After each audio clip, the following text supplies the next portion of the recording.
If you're a newcomer tonight, new in recovery, there's a few things that I want to get straight right away. I'm not an expert on anything healthy. I was on the radio in Chicago, and the DJ, he says he was a normal person. Normal tonight means most. That's all it means. Doesn't mean better, more blessed. In fact, I think some addicted creatures are so skilled and have so many gifts, it takes us a lot of years to pay attention to what we've lost and the list of loss before we ever try to get help. That's why we get here late. Now, on the other side of that, I've never seen anybody get to recovery too late or too old. Never. I've seen people quit too soon. So that being said, if you're in your first year of recovery, there's this thing called the 13th step that they want you to stay away from. And I will second that. Relationships when you're new, horrible 13th step. Go right to 14. That's banging an old timer. That is okay. That's all right. That's fine. Yeah, we want that to happen. You know who really likes that joke is old timers. They like that joke a lot. So.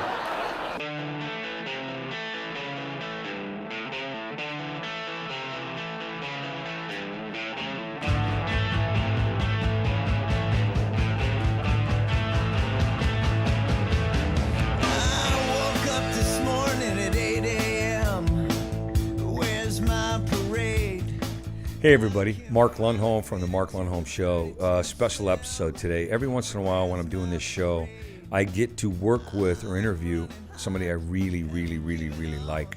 I care for most of my guests, but I'll tell you what, there's every once in a while you meet somebody you kind of put under your wing. I met this guy when he was a lot younger. He reminds me of a very passionate, very energetic Jackson Browne. John Hyatt. He's in the lane of the Bob Dylan guy.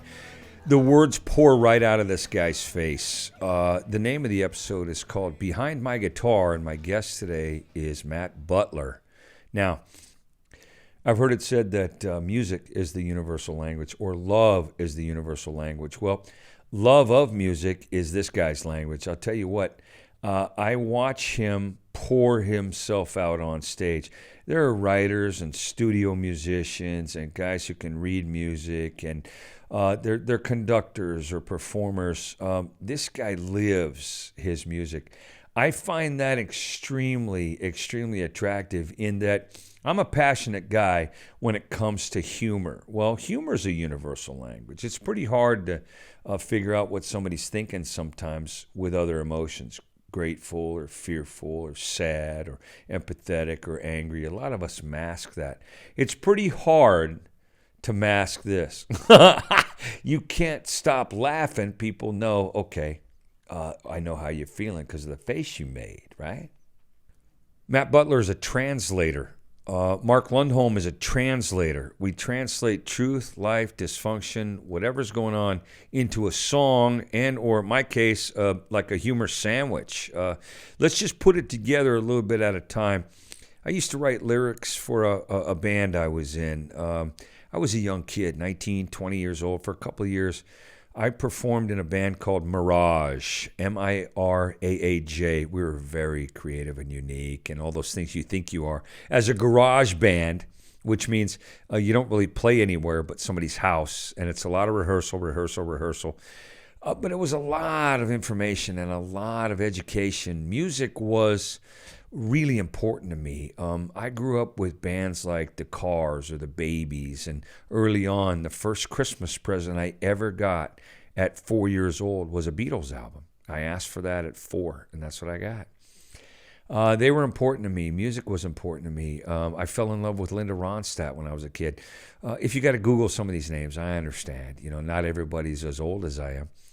But the music was an escape. The music was an invitation to be unique or healed or all those things that really powerful music can do. I don't care if you're a fan of Lady Gaga, Madonna, or Pink. Some of those most powerful people in music, they don't care what you think. I grew up watching the Rolling Stones, who were the anti-Beatles, and what they did was kind of avant-garde, outside the box. You know, the Beatles were the good guys and the Stones were the bad guys, and a lot of that kind of put people on one side of the fence or the other when it came to rock and roll. It's happened with hip hop. It happened with punk. It happened with grunge. We always pick a side when it comes to music, and then we're a little bit like green state, blue state, red state. We're political about it. Here's what I find magic about what people like Matt Butler do is they make a choice to just be honest and authentic and let the music land where it lands. A lot of that is like the humor I do. I don't care what people decide when I write a bit or do a joke or tell a story. Where they land is where they land. But humor has a way of highlighting hurt and inviting us to look at where we're ill or broken or fractured. Music kind of does the same thing. And I remember being a band member. I was the front man for the band. And I wrote all the lyrics, and another guy, Mark Payne, still a friend of mine, by the way, years and years later. Mark Payne wrote all the music. He was a genius. He was a 17-year-old kid, genius. I'm 19, so I've got a driver's license in the car and things to get us around. And we schlepped instruments and gear in the back of my Volkswagen. And it was a really, really educational time about, getting along with people. There were 5 guys in the band. And here's what I wanted to get to. In a song, an orchestra, a band, an ensemble, a 4-piece kind of choir that does the barbershop quartet thing on a lodge meeting on a Friday night, Every member of the band hears that particular song differently. The drummer doesn't hear the song the same as the keyboard player, the same as the bass player, or the same as the violinist. Those instruments are individual in a group effort, But like the Rubik's Cube, I don't think red cares where green goes. Red's going to end up where red belongs. That's the beauty of a team, a band, a musician effort, a music thing. There's a lot of individual with comedy. There's a lot of individual with a solo artist. Who's your favorite? Who do you like? What genre? Love saying the word genre because you can leave your mouth open at the end. It's a very lazy thing to say. It's a highfalutin word, but genre. It's a little bit like the word purple. My favorite color is purple, but I also like saying purple because if I want to, it's like steeple, couple, or nipple. You can leave your tongue out at the end of the word. Steeple. It doesn't change the pronunciation of the word. It's a little baby thing. People. When I was playing music, I never felt more free or alive than performing in front of a group of people. Occasionally, I was teasing about the garage band. Occasionally, we got to open for some bigger names. Yesterday and Today, Y&T, rock band in the 80s. This was a time of discovery. We thought we were pretty good musicians. I wrote original lyrics, that language lever in a different way that I would use to talk about grief or anger or love, lust. We wrote a lot of songs together, Mark Payne and I, for the band. I can't begin to tell you how humbled I was when I started to listen to people who could really write songs, the music that would just get inside you, the lyrics that just split you wide open.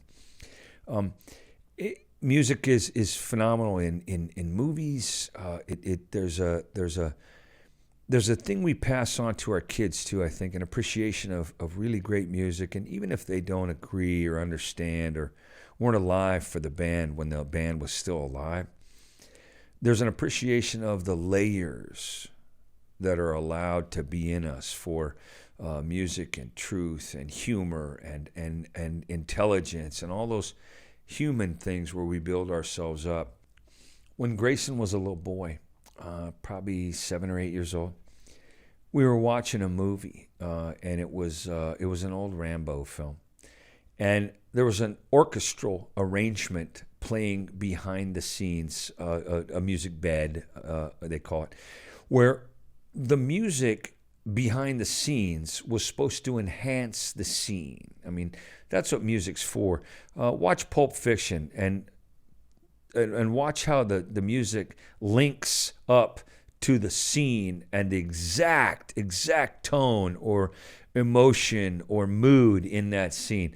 Tarantino's one of the best I've ever watched about picking the music for his own films. So, in the movie we're watching, Grayson and I, Sylvester Stallone he's hurting some people, and it's an outdoor scene. And when the scene was over, the music stops and it's jump cut to a different scene.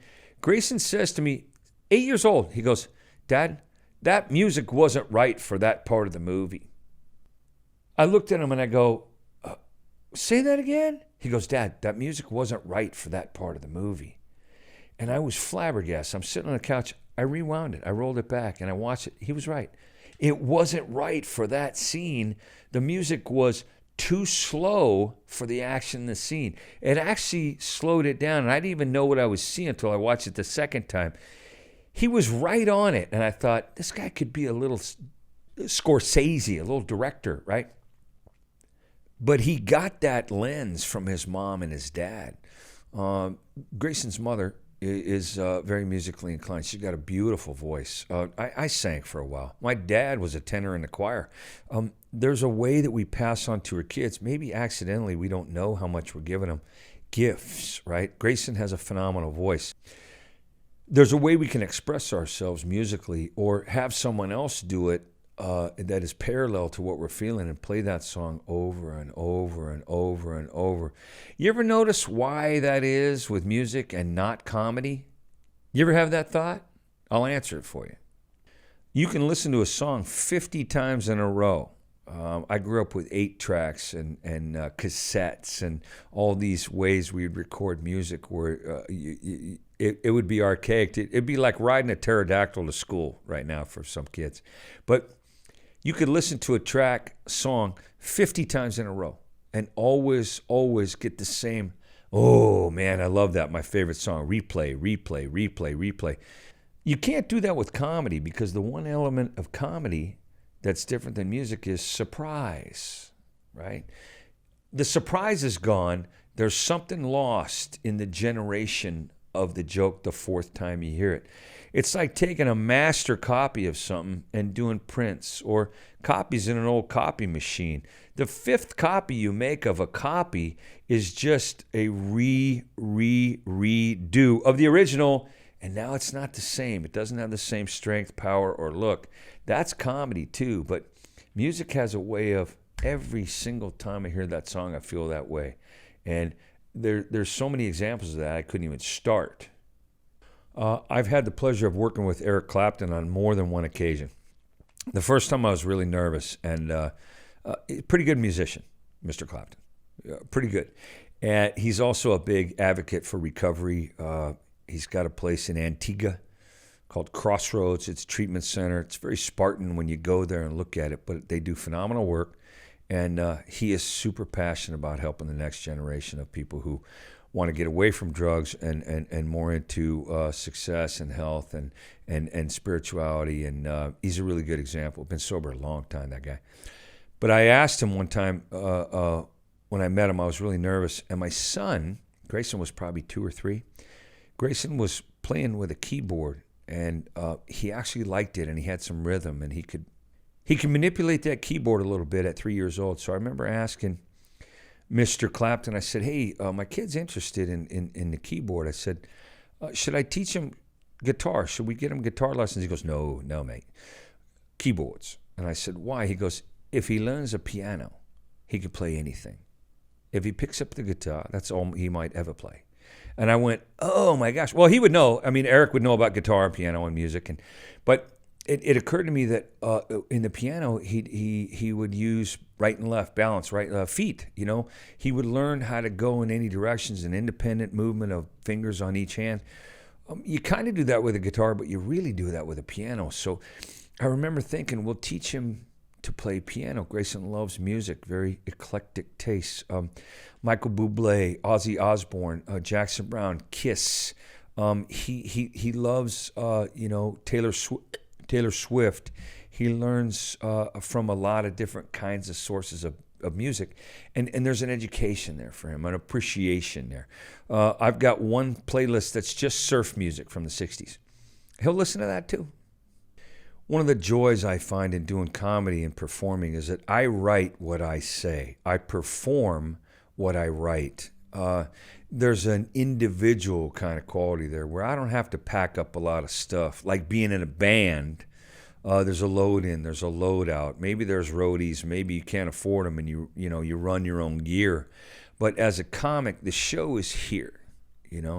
The passion is here. A comedian is kind of a self-contained unit. An individual performer, I would say, is the same as long as they take a sound check and they get the right levels. But an individual like Matt Butler, I met him on a tour that I was doing, a recovery tour. It was in the state of Michigan. And I met him for the second time on that tour. The very first time, he was just a guy that opened for me one time accidentally in Ohio. And what I was impressed by was the originality. He wrote all his own songs. And you knew that he had written the lyrics and the music. And he was this little, he looked like about a 15-year-old kid, this little troubadour, with a little bit of fuzz on his face. And I thought, that's adorable, this guy. Look at him doing recovery music and recovery stuff. Well, turns out that he knew a little bit about what we were talking about. And as I watched him open, I thought, I'm going to get this guy some work. So I did. I hired him a couple times and got him some other contacts where he could blossom and evolve. And when a guy like that or a woman like that who is an individual but part of a huge process, when they start to flower, I can't even tell you how happy I was for this guy.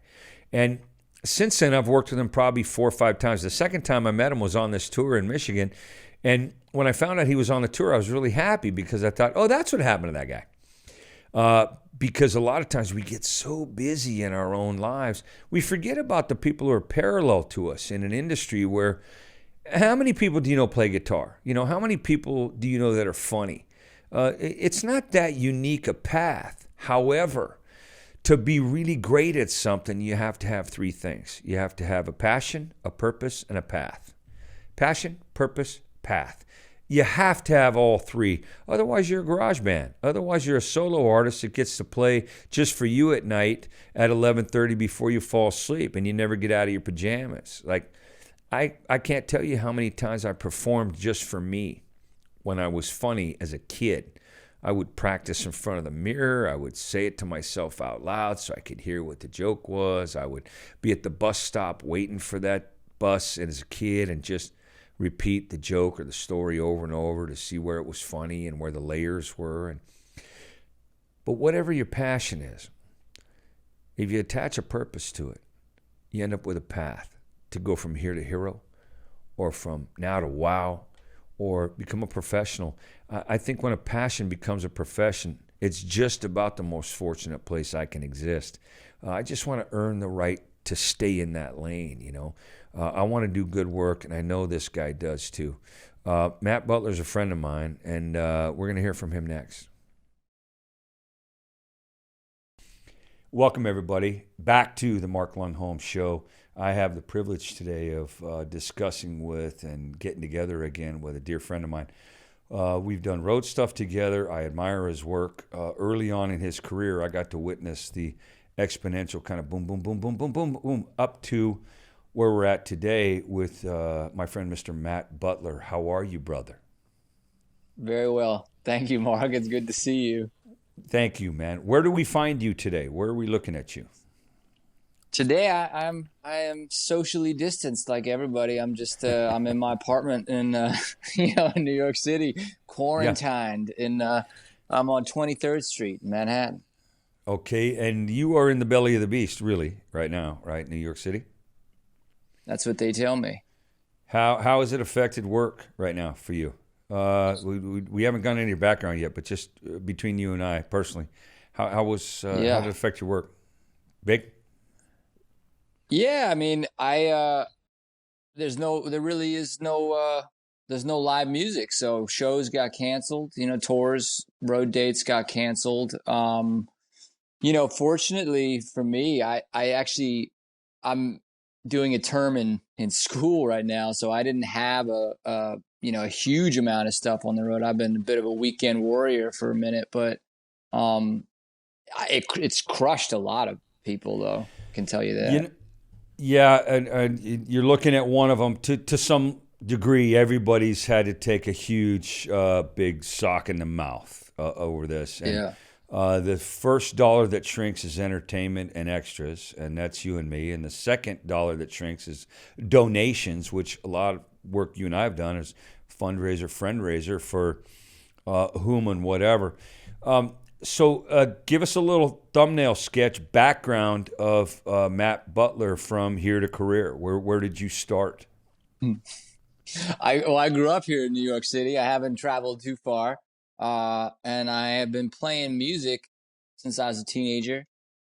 In iterations probably different than you've seen. You know, I know you've seen me perform. I'm more of a folky troubadour kind of character. Although I grew up here in the Lower East Side, playing mostly punk rock and in punk rock clubs and stuff like that. So That made me laugh because I do know that about you, but I want you to do most of the talking about you. Otherwise, it sounds like I'm sucking up, and I'm not that humble. But no, I consider your take. I'll take. Well, I always considered you more of a kind of cooler Bob Dylan. I'll take it. Both things. I mean, original as all get out, but cooler. You know, not aloof, not quirky, not. There's a little bit of psychopathy in the Dylan character early on. There was something off there, right? I find Matt Butler approachable, and the best we can do at some point is manage the ego to the part where the level of cuckoo and the balance of the ego makes us really good performers, but we're not princesses. We're not super high maintenance and low put out. You know what I mean? I'd rather be under promising and over delivering. And I've worked with you enough times to know that you got some good shit. Well, I appreciate that, man. That's a big slew of compliments you just paid me. So thank you very much. You're welcome. My friend. So punk rock. Tell me about that. To what we're doing now, because your recording stuff isn't really punk. No, not recently. You know, not for a while. I would say but when I was younger, you know, my favorite bands were bands like Nirvana and Pearl Jam, and I loved bands like Black Flag and Minor Threat and Fugazi, and just typically kind of angrier stuff. Were you after, like, you're New York City? Were you a Ramones fan at all? Yeah, I mean, there's so much history in New York as far as music and music in general, but punk rock. I can say that I was really part of the last generation to play CBGBs and some of those like real landmark places that are for the most part are gone now. There's still some remnants of it, but even by the time that I got to performing live, it was definitely not what it was. For better or worse, New York certainly cleaned its act up to a degree. In the post Giuliani years. So well, and I remember, there's the old story. 42nd Street was nowhere anybody wanted to be at one point. I mean, and that got all cleaned up. I spent a year in New York City doing a one-man show off Broadway. We're at West 37th and 10th in the Garment District, down there, and it was one of the best years I've ever spent on this planet. But New York had cleaned itself up. You know what I mean? Yeah.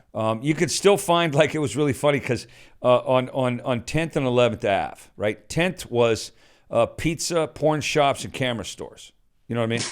But on 10th, one block over 11th was all the metropolitan restaurants, the fantastic high-end food. One block over, you had a whole different universe. And that's what I found amazing about New York City. And you growing up as a New York born and raised person, that eclectic kind of influence, has that made you a better songwriter, a better performer, more courageous, wackier? What did it do to you growing up in that town? I mean, people ask, what's it like growing up in New York?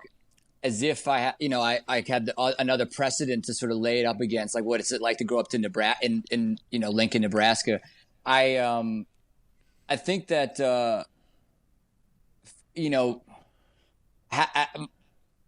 and as an artist or whatever, I mean, I think people tend to have like, love-hate relationships with where they come from. So it's like a totally, permanent imprint of New York City on me. And for better or worse, I think that there's a lot that you can be exposed to here really fast, whether that's, like just whatever kind of trouble you're trying to get into, or whether it's art and different types of cultures and education. But I think for me, I don't know, New York, it kind of like you up, because I think people who grow up in New York, it's this interesting mix of like being in this melting pot, but simultaneously we become so sort of myopic and self-absorbed and self-centered, which is like the opposite intention, because you think the whole world is here in New York, but it's not. It's New York, like Chinese food in New York is just New York food. It's like everybody has sort of adapted to New York, and people who grew up here grow up thinking that this is the center of the world. So we're really, I think it makes us, a little bit. To be fair, that's not all incorrect. New York City from time to time is the center of the universe. 9/11, it was the center of the universe. Back in the day of Wall Street, it's the center of the universe financially for a lot of, especially in America. New York is the America of the rest of the world, right? America thinks it's the best place on the planet. New York probably has an attitude of we're the best place in America. The only other place I've ever been that had that thing that you're talking about, that narcissism thing, it comes with crossing a bridge. That's what it is. Right? Well, L.A. has that. I worked in L.A. enough times in my career to know that if I stay down there too long, I start thinking, hey, where's mine? What about me? I'm funnier than that guy. I've been at this longer than her. That competition will actually kind of polish us up and make us really good at what we do. But after a while, I mean, are you at the stage of your career where you don't have to compete with anybody except Matt Butler? On a good day. Well, okay, fair enough. Yeah. Fair enough. Yeah. In New York City, go ahead and finish. No, please. You first. I was going to say, in New York City, it's not hard to find a guy who plays guitar. No. It's not hard to Naked find Cowboy, some guy. No. But what separates Matt Butler, and I've seen you since, I think we met for the first time, in person. I think we did a gig, it was Ohio? Yeah, Columbus, Ohio. Oh, Columbus. No, Columbus. Okay. I remember it really well. Okay, and I remember the performance. That's what I remember. It was in a room that was way too big for the audience and the stage and the chair. It was like chairs. We had the room was way too big for the chairs and the stage and the people who showed up. I remember that. It was probably a 200 seat kind of event, and the room would have seated probably 3,000 people. Do you remember how big that place was? Yeah, it was like a big Hilton ballroom or something. Yeah. But I remember that once you started playing, the whole room got smaller, more intimate, and it was the music and the lyrics. It was the performance certainly, but it was the music and the lyrics that drew those people in. I remember standing in the back going, "This guy's going to be really great someday." And you had kind of just started, because I think if you have that in you, you see it in other people. I'm not talking about the great. I'm talking about the level of performance. Like and I've watched you work in prisons and jails and high schools, and that kind of tour we do every once in a while out there for recovery people, right? People who are I tell them every time when we go to work a recovery show, hey, welcome tonight to a fantastic recovery crowd, because I love you. I said a prayer because I know you. I locked my car. That kind of crew. But when we're talking about the performance that I saw, that was the first one I ever saw. where it's the music, right? It's the lyrics, it's the performance. There's a lot of levels of here's what I do well. Let me do it for you. That satisfaction we get from stage performing. Did you always have that? Did you always seek that? I mean, in New York City, I know most kids grow up real quick. You go right to adulthood to deal with all the just the energy in that place, man. It's one of the fastest paced place I've ever been. Was that always in you? Was that always in you? The I want to draw people to me? Yeah, I mean, I'd say that I've had a few different phases of my relationship to performance, and they sort of repeat in cycles. Actually, is how I found it. But from the beginning, I mean, I think that it's interesting. Someone like you or me. I mean, I watched a documentary the other day about a painter named Andrew Wyeth that I thought was phenomenal, and it was just really like his paintings really spoke to me in a sense that like I could look at his painting and I could hear a song. Like it was lyrical. It captured some component of like my interior landscape, you know? And I sort of remember sitting there watching the documentary, be like, why? I wonder why I didn't become a painter, you know? Because this guy is doing the same kind of job that I'm trying to do. He's trying to communicate something that he feels internally and, you know, externalize his interior experience. But like he could just sit in his farmhouse in Maine, isolated from the world, and be happy as painting, you know, and his wife was his manager. And it was just like, why did I end up in something that was so intensely performative? The influence of the fast-paced New York City upbringing. Whatever family stuff you had in your childhood that was maybe chaotic or disturbing or some level of, I don't know, uncomfortable. Did you have dysfunction also in your family? I mean, I would say I was a relatively to majorly dysfunctional individual for the majority of my time on this planet. You know, New York City or not. I think anywhere I take me with me wherever I go.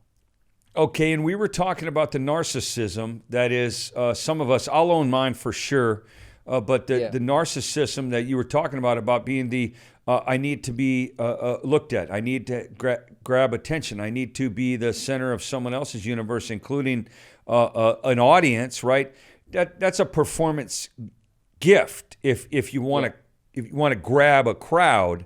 But tell me what you think about this. I've never met a performer. Professionals. We're both professional performers, and happy to say that, I know. But I've never met one who wasn't possessed by two things, at least: depression and narcissism. Are you in that club? Yeah. I mean, I think that I have a better perspective on it today. You know, and this is a relative statement. You know, I'm as vulnerable as at any point, but I'd say I have a better perspective on it now than I did when I was growing up and first sort of dipping my feet into the world of performance. Yeah, but did it help you get through some stuff? That was the performance? Were you performing as a kid? Yeah, I mean, I'd say that it's an interesting thing. I think the last time I saw you, not the second to last time I saw you, I remember having a steak lunch with you, and we'd done some show in Ohio. Again, it was in a baseball stadium, Huntington Park, and I remember. And I'd been on tour for a while, and I had to keep that tour going for, I think it was 3 or 4 months that I was on the road, and it was like a very, very strange experience for me. The way that tour concluded. When I came home, I would say that it was when I came home that I got, massively depressed, and I kind of went through some really big adjustments. Because I remember we finished that tour, then I saw you maybe like a month and a half later because we had that week of shows in Michigan to do. But I had to take a good amount of time off the road and kind of figure some stuff out. I remember I had my mind totally blown by somebody, and I think you'd like this little anecdote. Okay. I remember speaking to a woman after I'd gotten home from that tour, because I was fine on the road, and I think you know what that's like. You're good to go on when you're on the road, because you're in this constant state of like kind of living in the moment, and you're getting a ton of, a lot of validation in whatever capacity, and then you come home and you're like, time to like go to the grocery store and buy yogurt, and it's just like, your life is kind of grounded. But I remember talking to this woman, and she said to me, like you have real problems with intimacy. And she's like, you have like no intimate relationships in your life at all. And I remember thinking like, that's crazy. How could you say that? I mean, I was like, do you know anything? Like, my music is very personal. Like, I have these amazing connections with people on stage. I take a lot of risks. I become vulnerable in public as a living. She's like, no. That's what you're good at doing. Like that's something that you're like she goes, she blows up my whole world. She goes, you're not being intimate. You're just a really, really high functioning codependent. And every night you go on stage, you just know what to do to get people to like you, and it was like, she's like, but in reality, you have no ability to have an intimate relationship with anybody. And it just like blew my whole world up. Because it was true, obviously. A painter, you were talking about the painter. They can wait till the painting is finished. Maybe that's weeks or months. Maybe if they're fast and furious, hours, but they can wait till somebody sees it to get the attention. A singer-songwriter can wait till the song's done. And then, did you like me? Ah, you did. A comedian, it's every syllable. Are you with me still? Now, got it. We're the neediest performer God ever imagined as a comedian. Now, because you're funny, I know you got a sense of humor. I know you're talented. What did the music do for you to protect you as a performing young person? Because you're what? Yeah. How old are you now? 33. And you've been playing guitar since when? 15, 16 years old. Okay. What did it do for you as a young person to fuel that, hey, pay attention to me? It's me talking. It's me singing. I mean, first of all, much respect to comedians who can perform without any form of like immediate buffer between you and the audience. Because at least, you have a guitar in your hands and you've got like a delay. You got an object that you put in between. I would say, though, it's like a guitar is like a sword. It's like Excalibur. You kind of get it's your ticket to the hero's journey in that capacity. I mean, it's like literally like a tangible tool given to you to like go slay dragons with and fight in the cave. I think the thing that is most protective of a performer in the early stages is like a lack of self-awareness, like not knowing how bad I was, and like, you know what I mean? Like you have to have a certain degree of naivete, because like, we see our heroes perform and they make it look easy because they're so skilled and they put their hours in. It takes, the more work you put in, the easier you make it look. But I get on stage and I'm totally naive as to like just how terrible I sound, but I was so eager to do it, so desperate to do it, that it got me through. And I think that when you demonstrate a certain level of boldness to the universe, and I know you and I both believe in principles that exist that are bigger than you and I, but I think that when you get initiated onto the path, the muse, the goddess, the higher power throws you a bone where I don't know about you, but I had some amazing early gigs that gave me a taste for what it felt like to kind of hit it out of the park.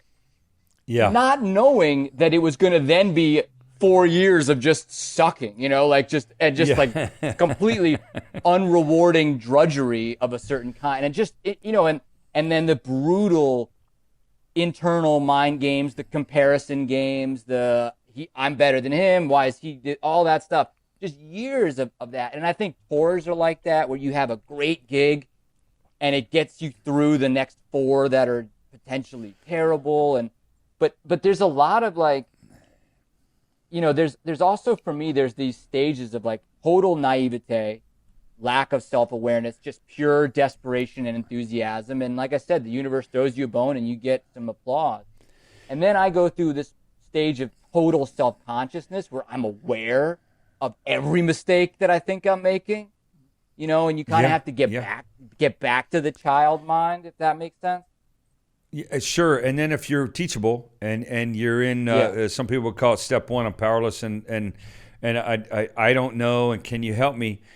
You get to learn from, hey, where do I want to go to level up? The joke I was writing in my head as you were talking is somebody would say, well, how'd you survive all the punches in the gut and the road stuff and the self-abuse and that kind of, living out of 2 suitcase existence? How'd you manage to get to this point in your career? Well, the simple answer, according to Matt Butler, is I didn't let my lack of talent get in the way. You know what I mean? Basically, Sometimes that lack of self-awareness is protection. Sometimes it's just delusional. You ever work with, I've worked with comics who, they don't know they're not good. They actually think they're the opposite of that. And they'd come off stage and go, that audience sucked. Well, the audience didn't suck. But if you tell them that, now you're the old guy or you're the headliner that's not nice to people. And I used to shake my head and go, is that what you saw? You saw the audience suck? Let me just offer you an option here. The audience took time out of their life and their day and traffic and parking and ticket price and waited in line and gave you their full attention. Tell me what part of that sucked. The gratitude is you were on the Vans Warped tour more than once? Yeah. And rightly so. You got a spot in the big game, and there's other tours coming for you. I know we're going to work together again here this year, I'm sure.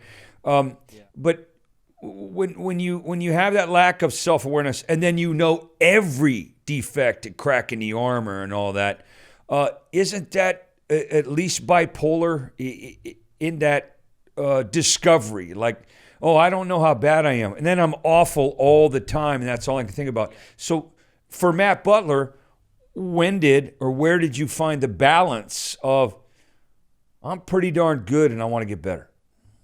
Yeah, it's like I said, it's like a day-to-day thing. And these are some of the things that I like to talk with you the most about, these sort of relationships of like just kind of life as a performer. And it's something that I've learned a lot from you about. And I've, since I've met you, I've really admired you. I used to call you Papa Bear on the road when we'd be in those vans doing 5 shows a day, five.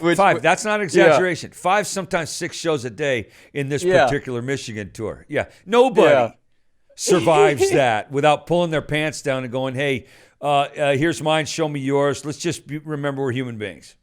Yeah. Well, that's part of it is like I think that you either you grow in humility or you just burn out. I've found and I've had phases with all those things. But the character you're talking about, who blames the audience, I think it demonstrates a certain lack of perspective. Like when I think about just like what it takes to get my attention, like what it takes for me to want. No, but for real, like to listen to an entire song, especially because there's so much. There is just so much content, and everybody is, a creator of some kind. But the reality is, like, for me to actually listen to an entire 3-minute and 30-second or 45-second song, it takes a certain degree of quality.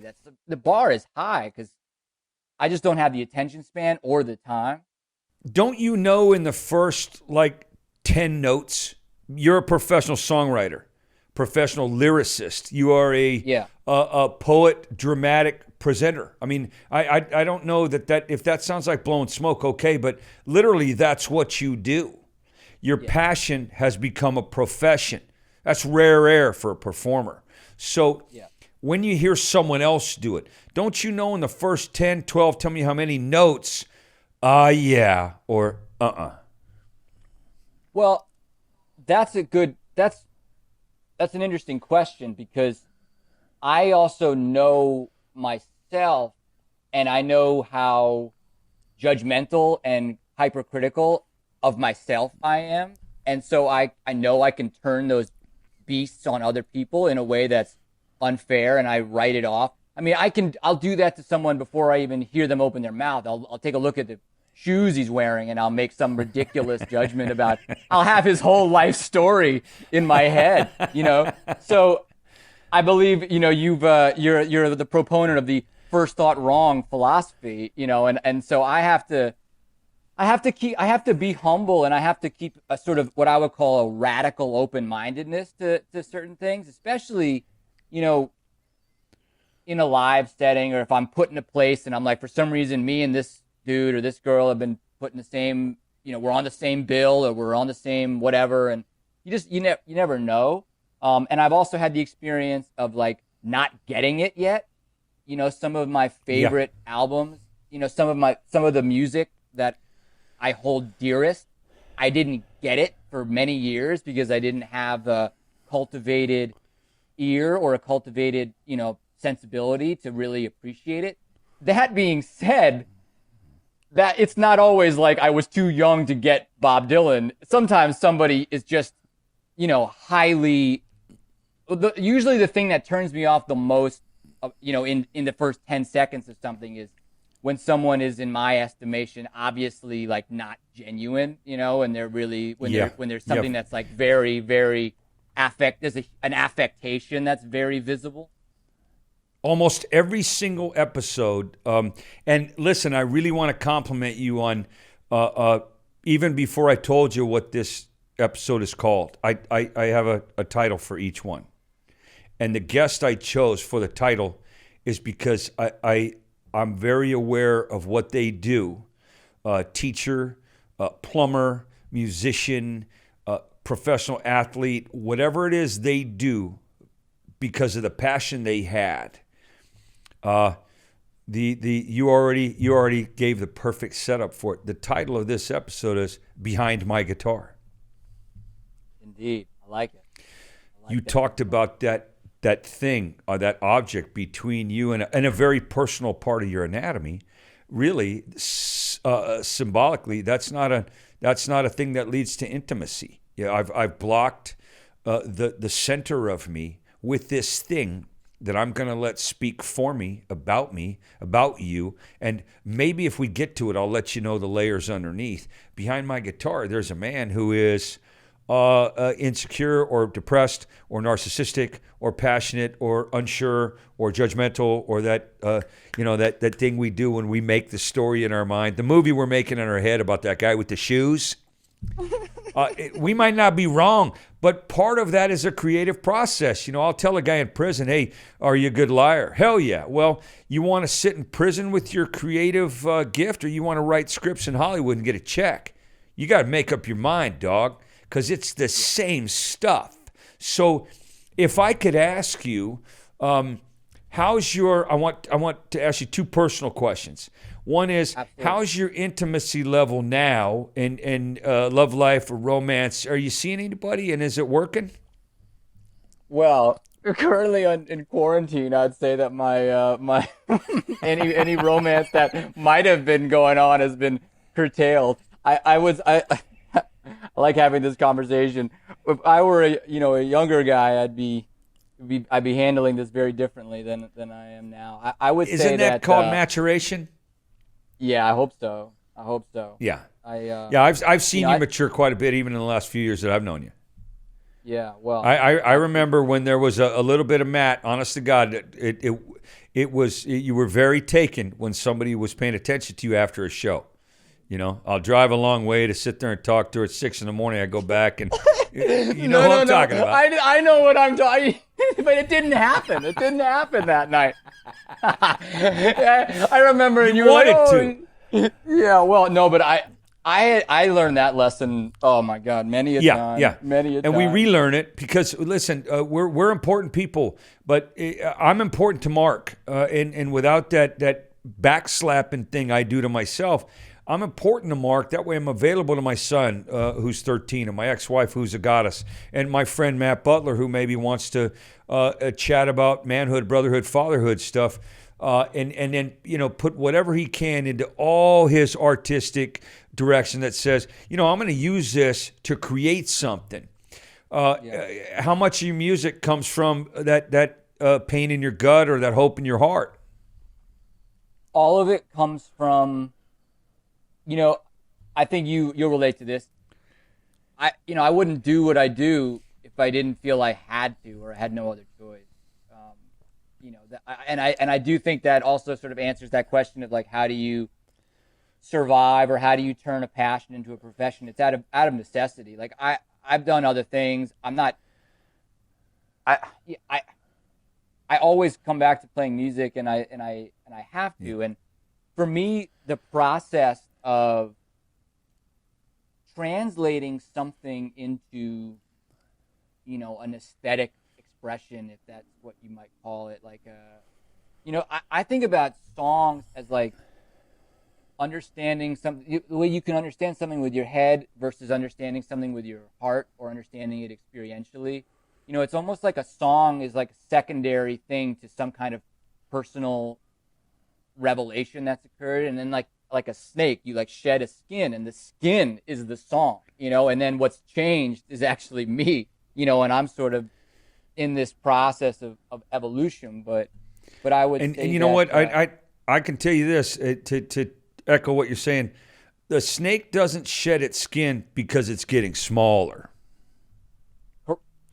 Very well said. Listen, we grow, man. We grow or we go. That's some kind of 12-step maybe, in the room's phrase. But I know that's true. And as a performer, the growth that I've seen in you and listened to, and just the songs you choose. And I was talking to our friend recently, Brandon Novak.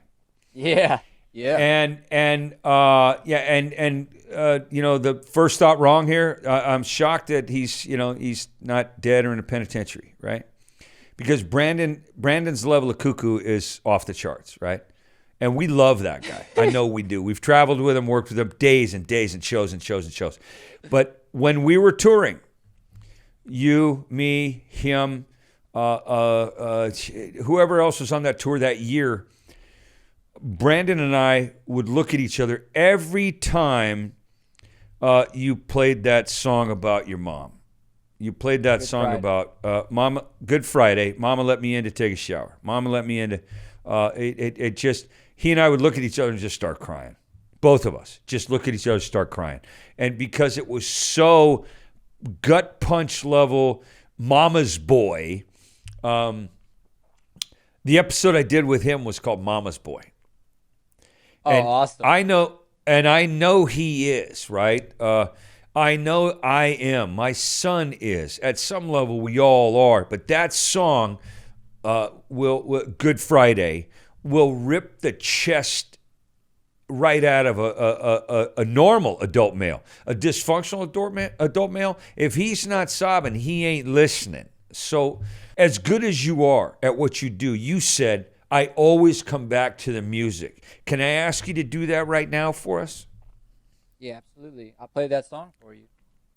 I'd be honored that you would. I love that song. You can do a couple in a row, and you can talk us into both of them if you would. Sure. Well, Good Friday is really, that song. I mean, I feel grateful for that song, and it's been, one of those tunes that, like, I love them all dearly. Each tune that I write, and especially when it's like the one you've just written, it's like the one. It's no matter what. But I would say that song really changed my life. And releasing that song really changed my life, and it was the kind of thing that was simultaneously very disturbing and very comforting, as far as how many people sort of related to the story and the narrative of that song. Must have been. And, what I think maybe what I'll do is I'll play the song, and then we can chat about it. But that way, anybody who's listening can kind of get a sense. Yeah, let's let them have their own experience with it. And then I got something to weigh in on too, but I don't want to break the fourth wall here yet. All right, I'm gonna just take these out for while I perform, and then I'll put them back in. No problem. And then when you're done, put them back. We're good, Matt. Yeah.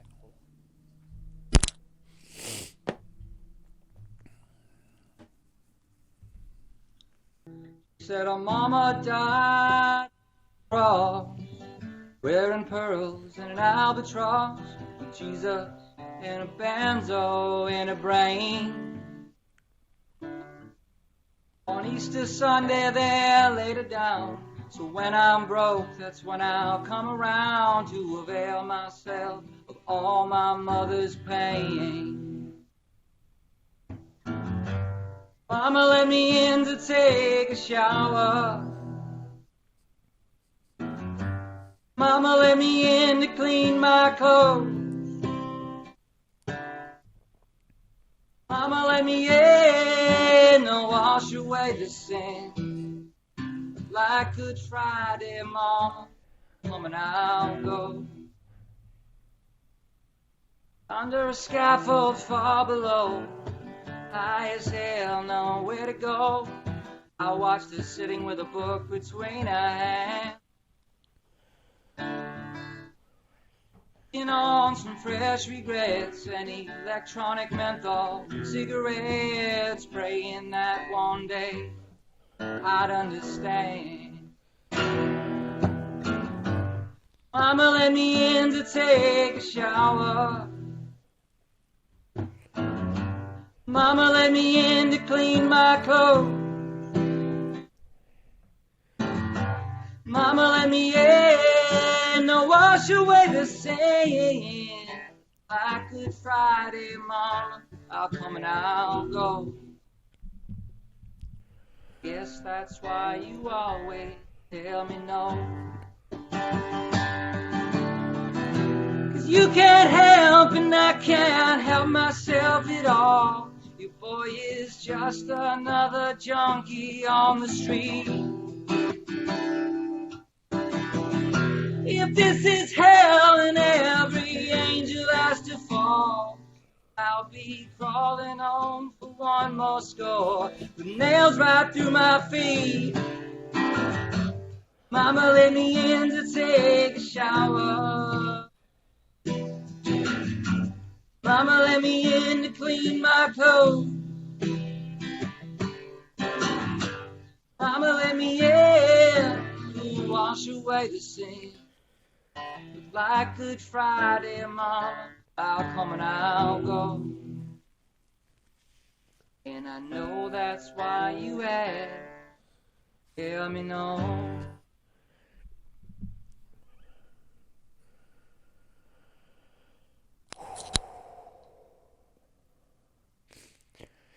You got me again, dude. When the Matt Butler, who is that kid who comes to the door and says, please help me here. I can't help myself. Will you do it for me?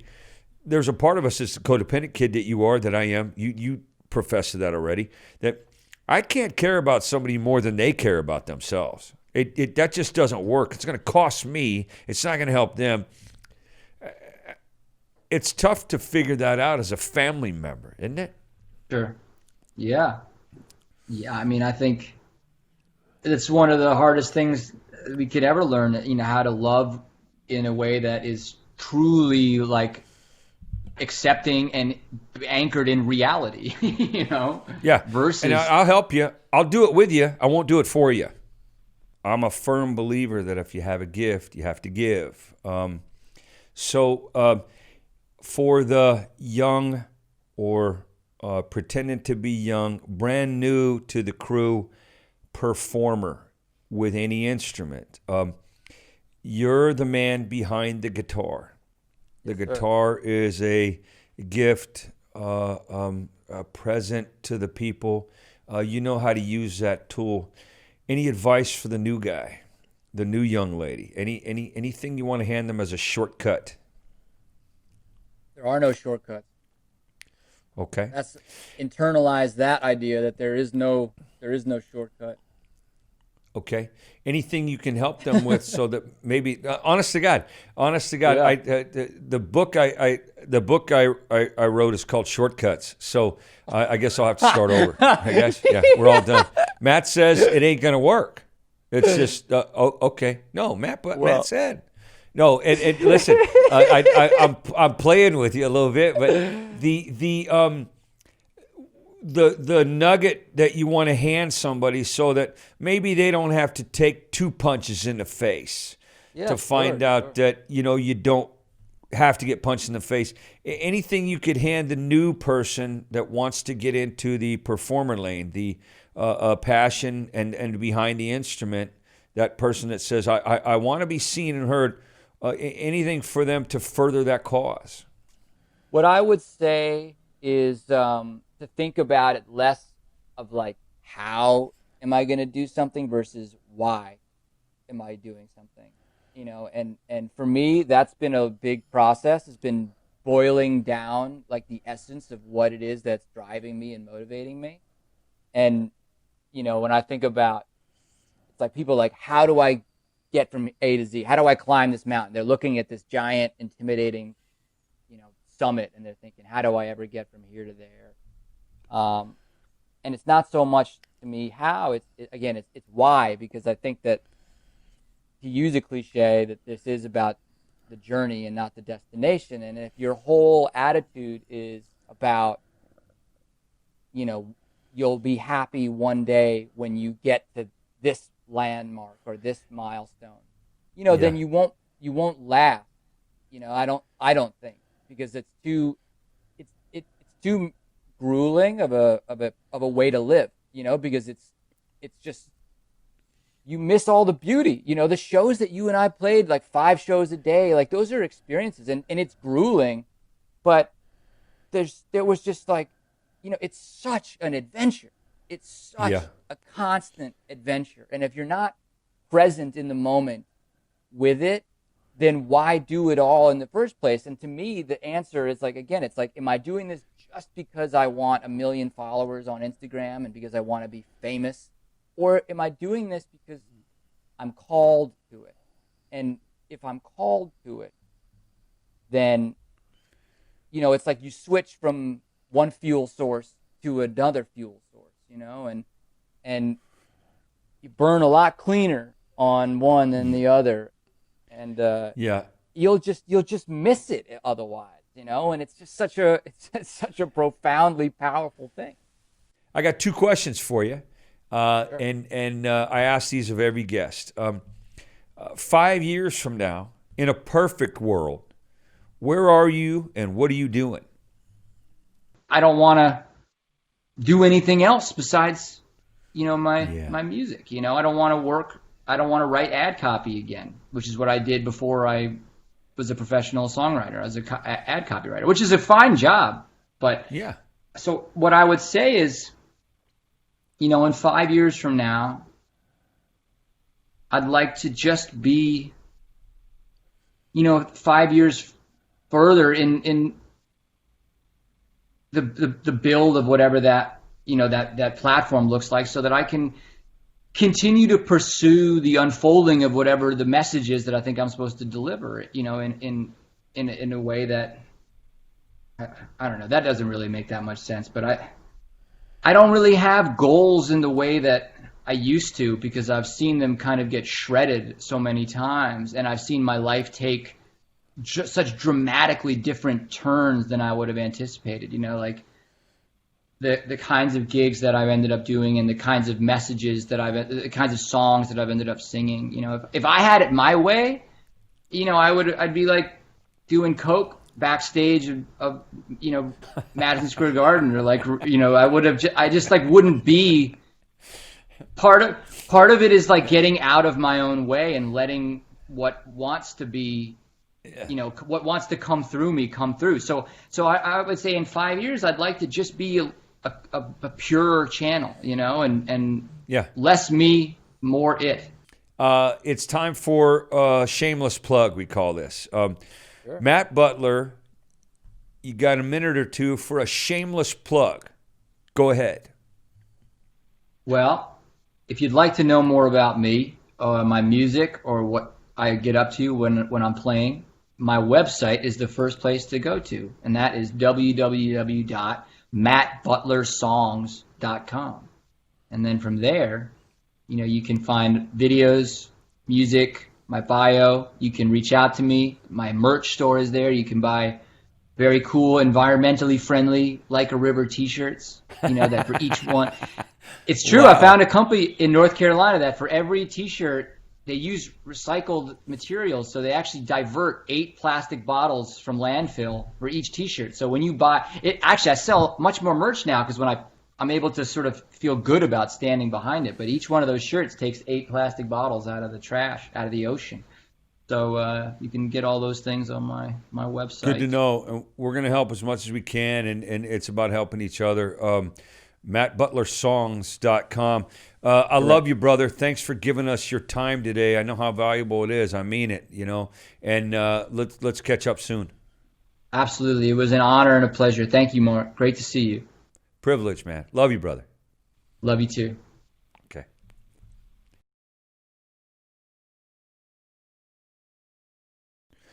Thanks for hanging in there today. A lot of good stuff. I want to thank Matt Butler for being on today. I'd love to have him back, and we will. Check him out on every place you can find him on the social media pages of your choosing. Here's a final thought today. I think that music is so important to add to, enhance, and support certain aspects of life that add some every day. Humor is a muscle. It's a gift. Music is a gift. Those are gifts. Open them every day. And I think the way is easier. It's for certain going to be more educational and memorable. Hang in there. That's it for the Mark Lundholm episode you just saw. Listen, as always, #BeFirst. Joy, hope, fun, grace, forgiveness, attitude of gratitude. If you don't see some, be some. It's up to you. Great to see you again. Later.